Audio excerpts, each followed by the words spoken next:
Coming up tonight on YCN News, we'll check out holiday events at Ragged Mountain Resort. And Keene officials want Pumpkin Festival organizers to pay up to $90,000 back to the city. Lights out of Lebanon Airport may make traveling easier. For more news, weather, and sports, it's time for YCN, your local view.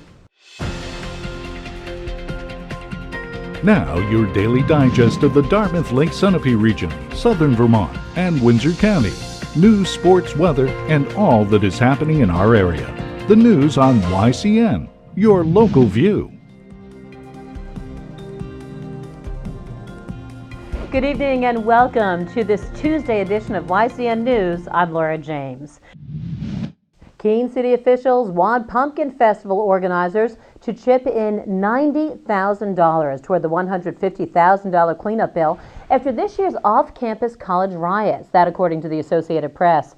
The riots off the Keene State campus took police and other first responders time and tear gas to subdue students who got out of hand on the same day as the family-friendly event. Yet on Main Street during the October 18th festival, no signs of any trouble could be seen or heard. Nearly 100 arrests were made by police. College officials are pursuing separate action against some students. Festival marketing coordinator and businesswoman Ruth Sterling could not be reached for comment today.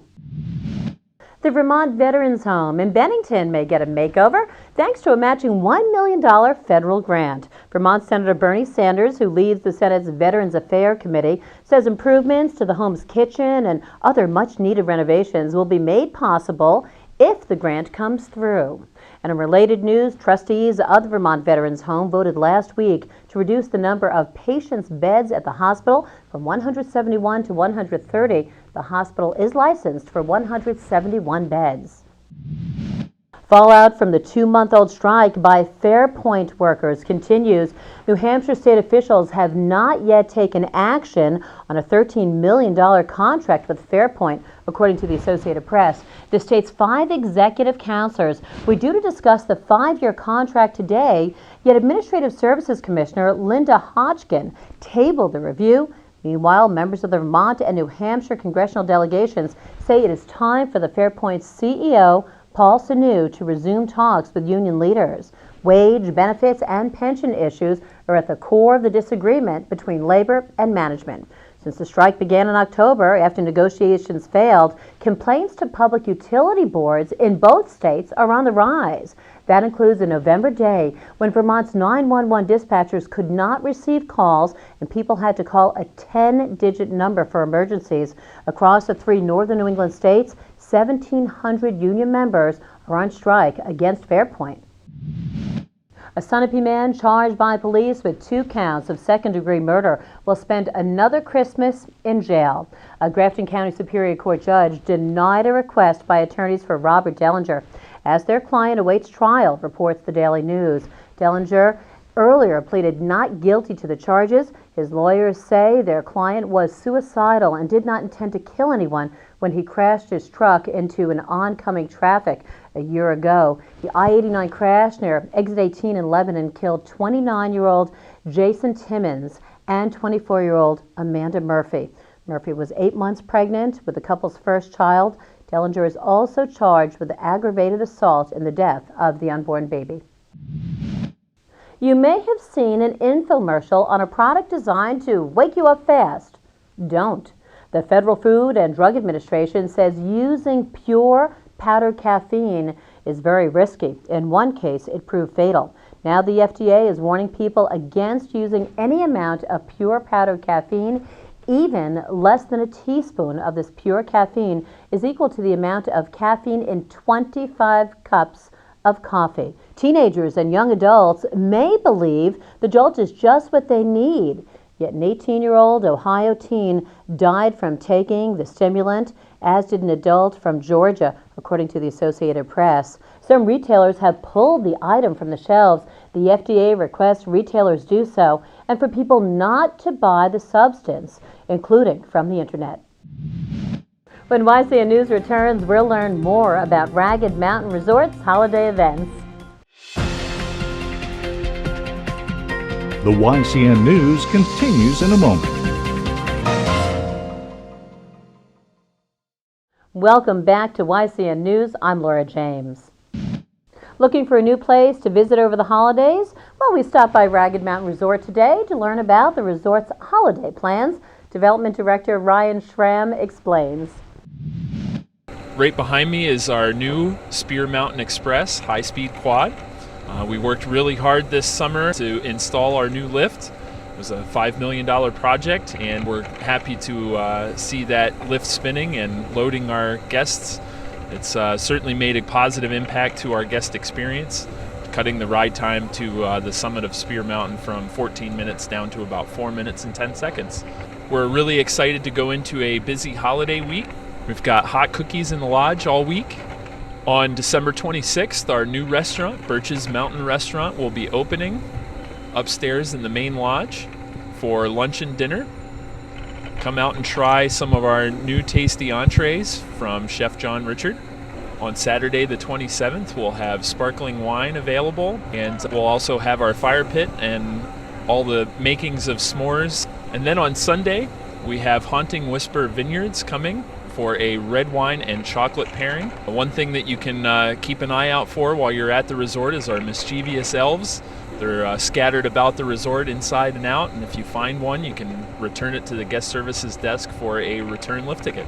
If you haven't been to Ragged for a while or ever, you'll have to stop by and check out some of our new amenities, including our new high-speed quad, the Spear Mountain Express. Thanks, Ryan. Looks like a great place to go. In a follow-up to yesterday's story, the New Hampshire Care Lifesaver Weekend enforcement efforts have been announced by the New Hampshire State Police. Colonel Robert Quinn is the New Hampshire State Police Director and reported beginning Friday, December 19th through Sunday, December 21st of this year, New Hampshire State troopers maintained a highly visible presence throughout the state to assure the safe holiday season travel. They made a total of 1,888 vehicle stops, which included 495 citations for speeding and 1,396 warnings.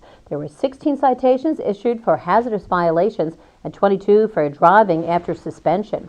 Additionally, 59 other criminal arrests were made during this time period. Highly trained state troopers were also assigned throughout the state to detect and apprehend impaired motorists and drivers. As a result of their enforcement efforts, there were a total of 23 DWI arrests made. Several impaired operators were identified and apprehended as a result of phone calls made by responsible citizens reporting unsafe and erratic operation. While there was one fatal motor vehicle collision, Quinn added they wanted to thank all those who traveled safely and courteously. The New Hampshire State Police are committed to ensuring safe travel throughout the state and will continue their efforts to reduce traffic collisions throughout this holiday season. Well, usually the holidays bring out the best in us, but not in every case. Vermont State Police are reporting several home burglaries, especially in southeastern towns. A Sunset Lake Road homeowner in Newfane discovered a break-in yesterday at around 6:30 p.m. And on Slate Rock Road in Guilford around 9:30 p.m., a homeowner reported a Marlin rifle and a wrapped Christmas gift was taken from the residence. Also in Guilford, at a home on East Mountain Road, a homeowner reported several revolvers were taken between 10 a.m. and 5 p.m. yesterday, along with many pieces of jewelry. Anyone with information is asked to please call State Police at the Brattleboro Barracks at 802-254-2382. Visiting friends and family is the single biggest reason Americans travel during the holidays. In fact, according to the U.S. Department of Transportation, those visits account for 43% of long-distance trips during the Christmas-New Year time period. And regardless of who you are and why you're making that trip, the one constant is that you will not be alone on the roadways during this busiest long-distance travel period of the year. That's no exception when it comes to air travel as well. And with the changeable weather we've been having across the Twin State region, keeping an eye on the skies is always a good idea as you make those final travel preparations. Rick Diamond is the airport manager at Lebanon, New Hampshire Municipal Airport and said weather shouldn't be too much of a factor if you're flying to see family in the next day or two.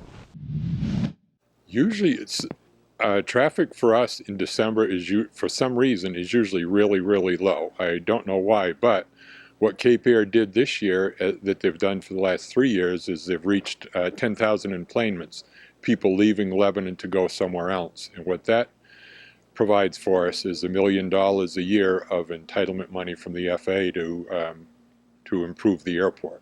And they've done that for the last 3 years, so that's pretty exciting. You can get full information about conditions, flight schedules, and flying all over the world at www.flyleb.com. When YCN News returns, we'll learn about the holiday program at the Children's Hospital at Dartmouth. The YCN News continues in a moment.